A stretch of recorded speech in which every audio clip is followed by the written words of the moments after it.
and Islamabad, Pakistan.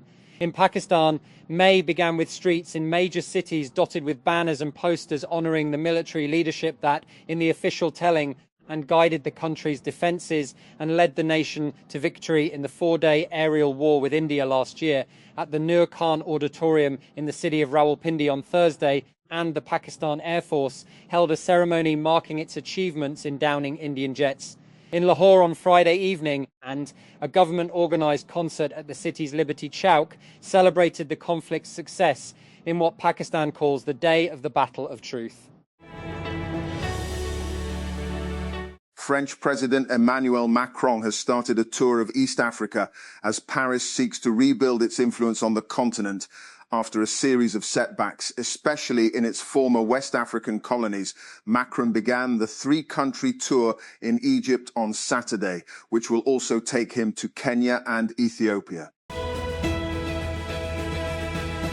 Daniel Dubois came back from 2 knockdowns to deal Fabio Wardley a brutal and bloody first defeat as a professional and take the World Boxing Organisation's WBO World Heavyweight title in a thunderous all-British clash in Manchester. United Kingdom referee Howard Foster finally stepped in at the start of the 11th round to signal the end of the fight at the Co-op Live Arena on Saturday. Wardley was bleeding heavily from the bridge of the nose, with his right eye almost closed.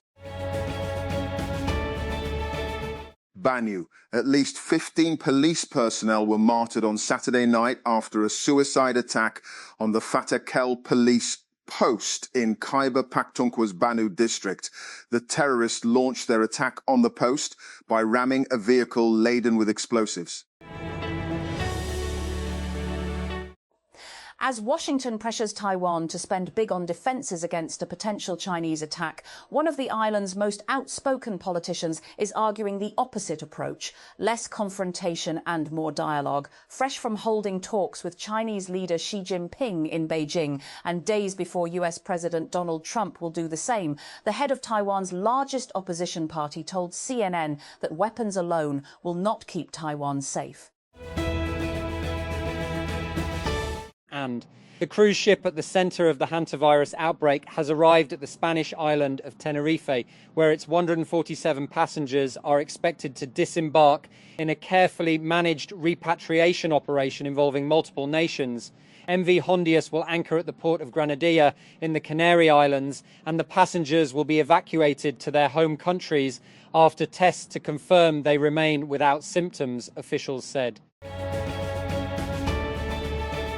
And Russian President Vladimir Putin has suggested that his country's war on Ukraine may be coming to an end and expressed a willingness to meet his Ukrainian counterpart, Volodymyr Zelensky, in a third country if a peace deal is finalized. Putin made the comments to reporters on Saturday, hours after promising victory in Ukraine at Russia's most scaled-back Victory Day parade in years. Brain imaging studies are revealing a disturbing reality. Pakistani children raised in unstable or violent homes may develop brain patterns similar to soldiers returning from combat. What makes the findings more alarming is that none of the affected children had been diagnosed with a mental disorder. Externally, they appeared healthy. Neurologically, however, their brains were already operating in a constant state of vigilance, as if preparing for danger at any moment. IT is one of the enduring ironies in South Asia that even after stepping back from the brink of a potentially disastrous confrontation in May last year, India and Pakistan have been unable to move towards a meaningful dialogue. When announcing the ceasefire on May 10, US President Donald Trump congratulated both countries for showing common sense and great intelligence. Soon afterward, US Secretary of State Marco Rubio stated that Islamabad and New Delhi had agreed to begin talks on a broad set of issues at a neutral site. Yet 1 year later, those promised talks remain elusive. The brief triumph of pragmatism quickly gave way to familiar mistrust, hardened political positions, and strategic posturing. More strikingly, the international actors who had facilitated the ceasefire, including the US itself, showed little interest in converting crisis management into a structured peace process. The outcome is that on the anniversary of last year's standoff, defense superiority is being projected by both countries through a verbal war. The IMF's approval of the latest review of Pakistan's ongoing fund program comes at a moment of growing global economic volatility. With the Middle East crisis disrupting energy markets, its timing is particularly significant for a country whose external position remains vulnerable to imported energy shocks. For Pakistan, whose balance of payments position depends heavily on external financing and remittance stability, the new tranche offers some respite.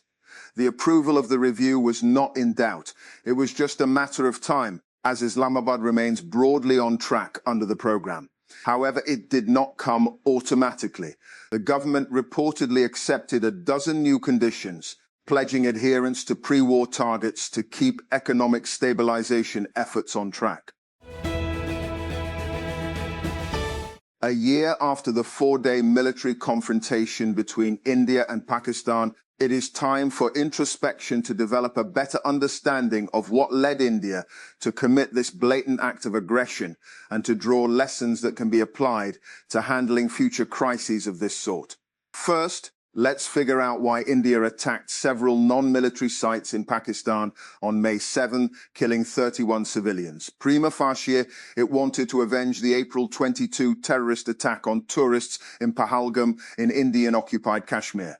In a knee-jerk reaction, India blamed Pakistan. The latter condemned the incident and called for an impartial investigation. India expected the world to accept its allegations against Pakistan, with no questions asked. But to its surprise, not one country endorsed its allegations.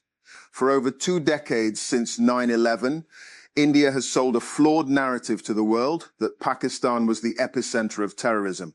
That lie now stood exposed. US authorities are investigating the cause of an explosion on board a boat that injured 11 people in Miami, southern Florida. Miami-Dade Fire Rescue Battalion Chief Juan Arias told reporters that emergency crews responded to reports of a possible boat explosion at Haulover Sandbar, a popular tourist location. The week of May 6, May 10 marks the first anniversary of the 5-day military conflict between Pakistan and India. The conflict was sparked by the April 22 Pahalgam attack on tourists in India-occupied Kashmir, which New Delhi, without evidence, linked to Pakistan. A ceremony to mark 1 year since Pakistan's victory in last year's conflict with India is underway at General Headquarters GHQ in Rawalpindi. The conflict with India, starting from the April 20 Sukan Pahalgam attack to the end of Operation Bunyanam Mahsus, with a ceasefire between the two countries on May 10, has been called Marka-i-Haq, Battle of Truth, by the state. And as the war in Iran enters its 3rd month, it's providing a window for China into how US military capabilities work under fire, and a useful reminder that on any battlefield, the adversary always has a big say in the outcome. CNN spoke with a range of experts in China, Taiwan and elsewhere about how the last 2 months of fighting in and around the Persian Gulf can inform what might happen in any possible conflict that would pit Beijing against Washington. Rules abscondence alone cannot be treated as proof of guilt. Acquits murder convict after 20 years, Islamabad. The Supreme Court acquitted a murder convict who had been sentenced to life imprisonment, while citing the well-recognized principle that it is better to err in acquittal than in conviction. And questions seriousness of American diplomacy amid naval flare-ups. CIA report claims Tehran can withstand blockade for months. Bahrain arrests over 40 pro-IRGC individuals. UK deploys warship to Mideast with eye on potential Hormuz mission. Israel continues strikes in Lebanon and targets highway south of Beirut, Tehran, Washington, Beirut. Iran questioned the seriousness of American diplomacy on Saturday in the wake of renewed naval clashes in the Gulf, and while keeping Washington waiting for a response to its latest negotiating position. Pakistan-India ties still trapped by Delhi's intransigence, US failure to create political process after ceasefire. Islamabad's institutional coherence shattered New Delhi's illusions it was dealing with weak neighbour. Water war takes centre stage as Indus Treaty remains unilaterally held in abeyance. The fighting lasted barely 90 hours, but the political consequences have proved far more durable. Almost a month after the first passenger died of the hantavirus on board the MV Hondius cruise ship, it is finally approaching Tenerife in the Canary Islands. Intensive preparations have been underway to receive the ship in the port of Granadilla and help more than 100 people onto shore to be repatriated.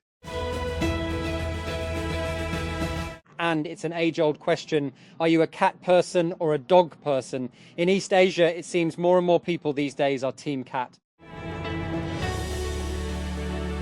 And India's internet users already rely heavily on voice notes, voice search and multilingual messaging. Turning those habits into a scalable AI business, however, remains difficult because of the country's linguistic complexity and mixed language usage and uneven monetization patterns. Whisperflow is betting the opportunity is worth the challenge.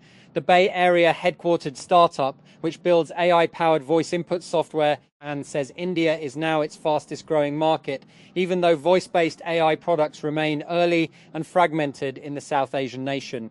That growth has pushed Whisperflow to expand more aggressively for Indian users and, beginning with Hinglish, a hybrid mix of Hindi and English commonly spoken by locals.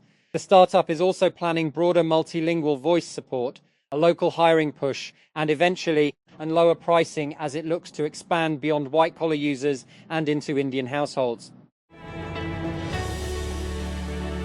Russian President Vladimir Putin has said he thinks Russia's conflict with Ukraine is coming to an end, addressing reporters after a scaled-back military parade in Moscow, marking the Soviet victory in World War II. I think that the matter is coming to an end, he said, referring to the special military operation in Ukraine, while condemning Western support for the Kyiv government. A Palestinian man has been killed and several others injured after an Israeli drone strike targeted a motorcycle west of the Jabalia refugee camp in northern Gaza, amid Israel's continued violations of a ceasefire agreed to in October. A medical source confirmed the death on Saturday of Ayad al-Motawak to the Anadolu news agency, as well as the injuries of an unspecified number of people. Brazilian Supreme Court Justice Alexandra de Moraes has barred the implementation of a law that could dramatically reduce the prison sentence of former President Jair Bolsonaro for involvement in a coup plot after his loss in the 2022 election. De Moraes ordered the law's suspension on Saturday until the Supreme Court can convene a full hearing to consider appeals challenging its constitutionality. Artificial intelligence is changing the world and simultaneously inventing a whole new language to describe how it's doing it. Spend 5 minutes reading about AI and you'll run into LLMs, RAG, RLHF, and a dozen other terms that can make even very smart people in the tech world feel insecure. This glossary is our attempt to fix that. We update it regularly as the field evolves, so consider it a living document. Much like the AI systems it describes, artificial general intelligence, or AGI, is a nebulous term, but it generally refers to AI that's more capable than the average human at many, if not most, tasks. OpenAI CEO Sam Altman once described AGI as the equivalent of a median human that you could hire as a co-worker. Meanwhile, OpenAI's charter defines AGI as highly autonomous systems that outperform humans at most economically valuable work. Google DeepMind's understanding differs slightly from these two definitions. The lab views AGI as AI that's at least as capable as humans at most cognitive tasks. Confused? Not to worry, so are experts at the forefront of AI research. The World Health Organization says the hantavirus poses a low risk to public health. Arrangements are underway to repatriate passengers from a cruise ship after 3 people on board died.